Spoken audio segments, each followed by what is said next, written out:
I'm going to try not to get too riled up and angry in this video because I want to make sure that people get the message. But people need to wake up in this country, and they need to wake the hell up fast. We are 1930s Germany. We're not becoming 1930s Germany. We are 1930s Germany right now. Donald Trump has in place a concentration camp where he is kidnapping people. These aren't arrests because they're illegal. They are kidnappings. And they are not deportations because deportation is a legal process, and there is no legal process here. This is kidnapping and rendition to a concentration camp run by a foreign dictator who is buddy-buddy with Trump. That's what's going on right now. This isn't an argument over immigration policy. The President of the United States is illegally kidnapping people off the streets of America who have legal right to be here and is sending them to concentration camps. You know, we have, for a long time now, made the parallels between Trump and Mustache Guy in Germany in the 30s and 40s. And the parallels are uncanny. There are a lot of political parallels. For example, both of them tried to overthrow their countries. They staged coups. Mustache Guy went to prison for it. We let our guy off, and we reelected him. So that's a parallel. There's lots of other political parallels, but now we are seeing policy parallels, more and more of those, and action parallels. He is doing the same thing, many of the same things as Mustache Guy. And you know, whenever you talk about that, when you draw those parallels, people say, oh, that's ridiculous. He's not putting people into ovens. He's not mass murdering millions of people. Well, not yet. Mustache Guy didn't start out doing that either. But even if we never get there, and I hope to God we don't, the parallels are still apt. And you know, it's often been said, history doesn't repeat, but it rhymes. And it is rhyming right now more than a freaking Dr. Seuss book. And people need to wake up and see what's going on, and they're not. And one of the reasons they're not is because we have a absolutely pathetic, worthless media whose coverage aids and abets this dictator. Now, let me talk a little bit more about the parallels. Mustache Guy in Germany was elected chancellor on January 30th, 1933. Donald Trump became president January 20th. Mustache Guy opened his first concentration camp just a couple months later in March 22nd, 1933. Donald Trump started his concentration camp in March also, in this El Salvadoran prison camp. That's Trump's concentration camp. And by the way, when Bukele was here for that Oval Office meeting with Donald Trump, and the two of them were caught talking, it wasn't supposed to have been picked up. You've probably heard the tape. But Trump told him, you need to build more of these. You need to build at least 5 more of these, because next we're going to start sending the homegrowns to you, meaning American citizens, and we're going to need more space. You need to build more concentration camps for me. Donald Trump is not building concentration camps here in America yet. He has decided to pay a fellow dictator in El Salvador, pay him to run Trump's concentration camps for him. But that is exactly what this is. The people who are being sent, well, I said I wasn't going to get too angry. I'll try not to. Ask yourself this question, because I'm not really hearing this being asked in this way. Why are we sending people to this concentration camp in El Salvador? Because I thought this was supposed to be about deportations, right? That's what our criminal president and his regime tell us. This is about deporting these people. They don't have a right to be here, so Trump claims, although he's never proven that.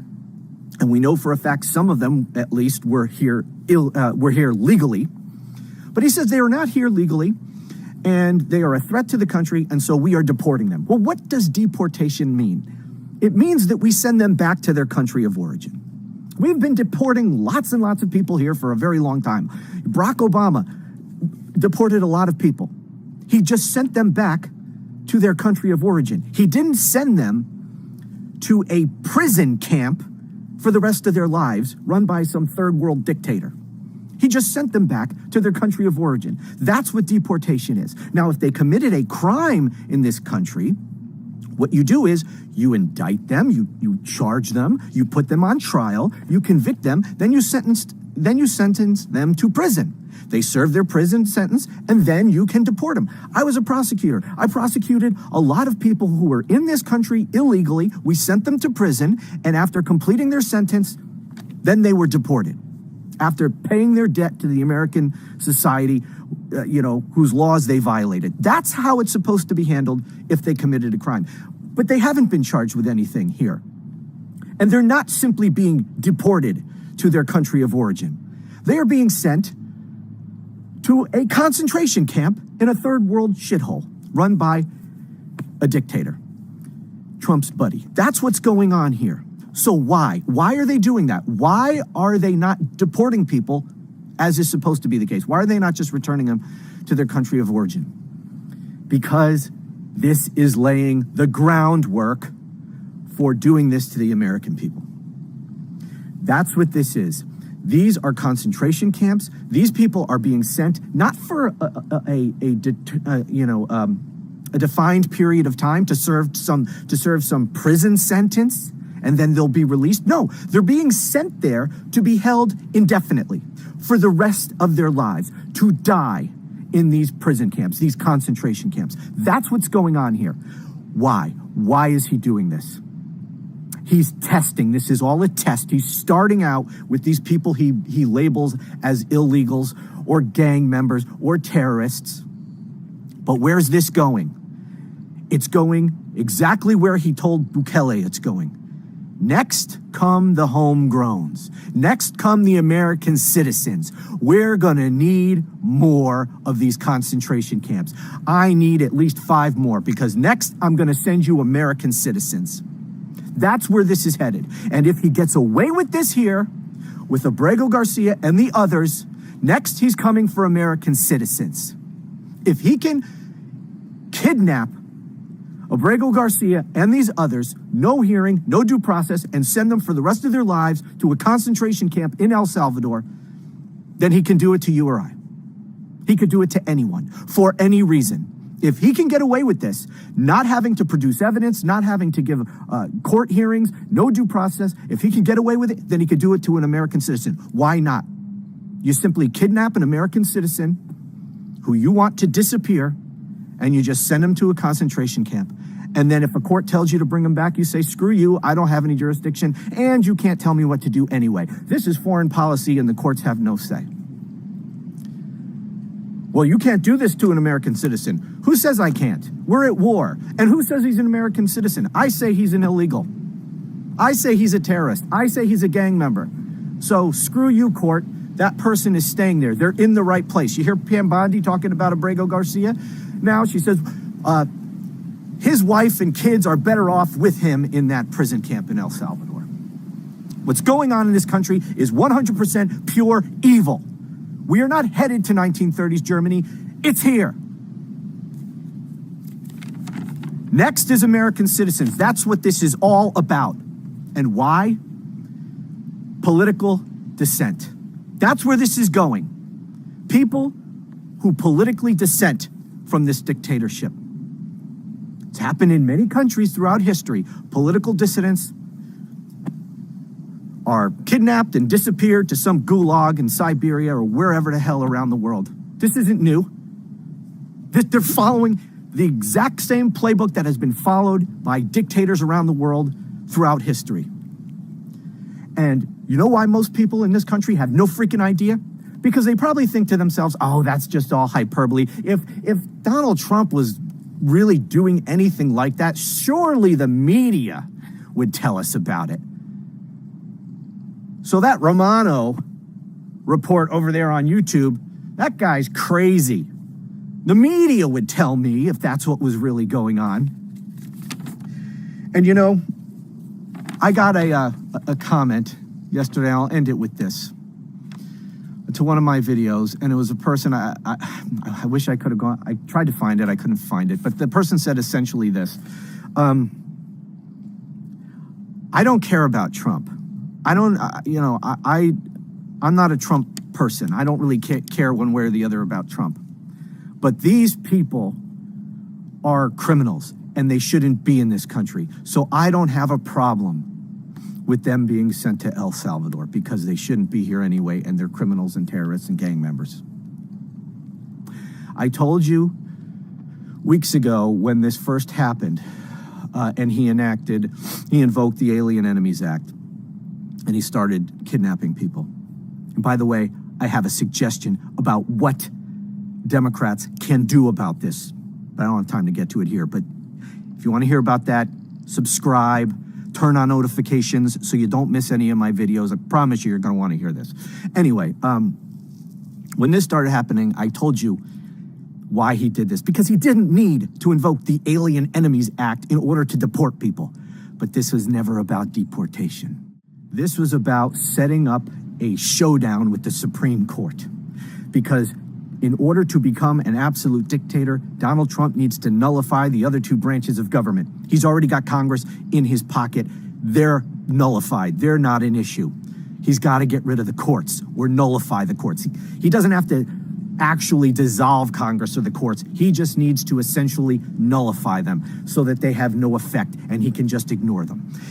And invoking the Alien Enemies Act and kidnapping people and sending them to a concentration camp in El Salvador, this was all about setting up a showdown with the Supreme Court, because if you're going to defy the Supreme Court, as was their plan from the beginning, so that he could nullify the Supreme Court, you pick a case where you can get as much of the people on your side as possible, so that when you defy the court, as many people as possible support you in defying the court. And so he knew that he can do it most effectively by in a case of deportation, which he says is deportation, which is really illegal kidnapping. Because he could then frame it as, you know, if once the Supreme Court shuts him down, rules against him, he can say, I'm going to ignore the Supreme Court. All I'm trying to do here is protect the American people against terrorists and gang members and illegal aliens, and the Supreme Court wants to protect them and endanger the American people, and therefore I have to defy the Supreme Court. And people like this commenter here on YouTube are exactly the kind of people that Trump is targeting with this. You know, obviously he has his cultists on board. They will support him no matter what he does. But people who don't even support Trump, but oppose illegal immigration and crime, as, you know, we all do, they are susceptible to this. People who don't really understand any of this, don't care to be informed, don't care to understand the importance of due process and rule of law and the Constitution. They are easily taken in by an argument like this. So this person, when she said, you know, I'm not a Trump person, but, you know, I don't care. These people shouldn't be here anyway, so I don't care if they're sent to El Salvador. That's what this was all about. Because a lot of people will go right along with this because of how the issue will be framed. And once Donald Trump effectively nullifies the Supreme Court, once this whole issue involving Abrego Garcia goes back to the Supreme Court and the Supreme Court orders him to bring that person back, and he says, screw you, Supreme Court, I don't see you as a valid authority over me, I am defying you, you can't tell me what to do, then that's it. It's game over. Congress will have been is already nullified. The Supreme Court will have been nullified. He will have the powers of a dictator. That's where we're at. And now he will have his system of concentration camps in operation in El Salvador. Remember, build at least 5 more of them, because I'm going to start sending you American citizens. That's where this is going. That's where this is going. And people don't see it. People need to wake the hell up. You wonder how this has happened in other countries? You know, when Mustache Guy started his first concentration camp, putting it into operation on March 22nd, 1933, do you think most of the German people had any idea what was really going on? No. Same thing now. We are 1930s Germany. Wake the hell up. Thanks for watching. Please subscribe. Look out for my new videos.